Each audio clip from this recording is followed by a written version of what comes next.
My name is Anna Bhan. I'm an ophthalmology consultant in the UK, working in London and in Manchester, and I'm here today to talk about cataract surgery.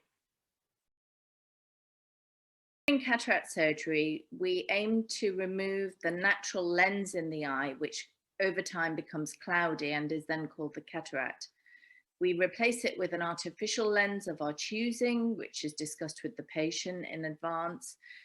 The surgery is done with a smaller wound than used to be used, and as a result, a bit like keyhole surgery, the recovery is much faster, which gives the patient much less inflammation, and then hopefully can be aiming for good vision within a few weeks after surgery.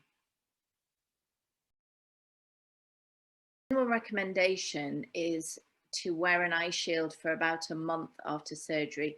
This is the time taken for the wound to fully heal. And as a result, I think it's safer to do that in case, as the eye is healing, you might feel it a bit irritable or itchy, and so that you don't tend to rub the eye maybe when you're unaware of it.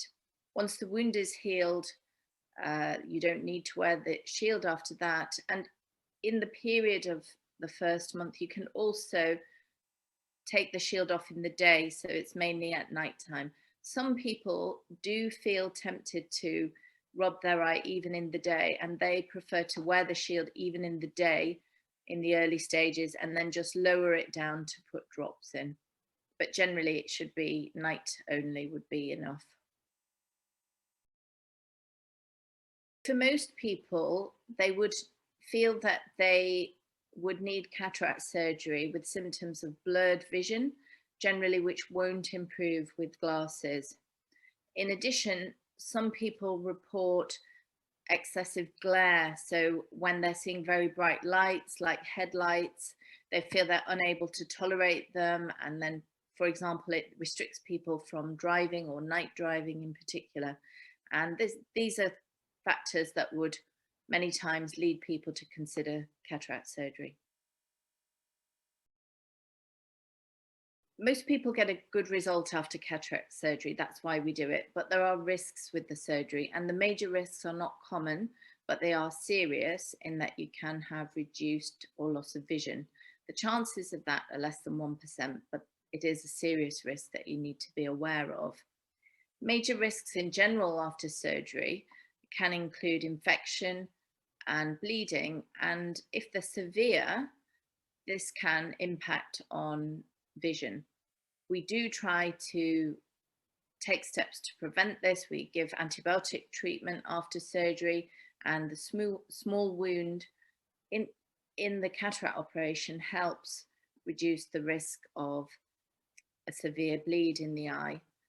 But sometimes during the surgery also there can be a problem where you have a break in the capsule or bag that's holding the lens in place, and as a result the gel which makes up the bulk of the back of the eye then can come forward. That's called vitreous gel, and the break in the bag or capsule is called posterior capsular rupture.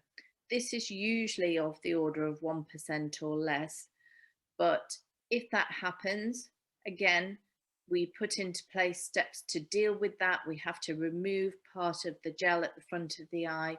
We modify the operation slightly, and we sometimes have to put the lens in a slightly different place, or very rarely we then do a second operation at a later stage to put in a lens at a secondary stage. In addition, the same antibiotics and steroid drops that you would use after surgery would be given for this treatment, maybe at a higher frequency, and you'd be watched to make sure that everything's stabilized. So we assess each patient based on their visual needs, their eye examination and their test results, and we discuss the options with them. For most people, we choose a replacement lens that will allow them to see reasonably well in the distance without glasses, and they may need reading glasses in addition. Now, we never promise that the patient will not wear glasses, but the majority of people can see reasonably well in the distance without the aid of glasses. Even if they do have to wear glasses, the prescription is usually much reduced compared with what they had previously. If you're considering private surgery, there are the additional options of lenses which can, a bit like varifocal glasses or bifocals, allow you to see at near or intermediate vision. So there are a variety of lens choices around for that, and that would be discussed with you in your consultation as to what would be suitable for you.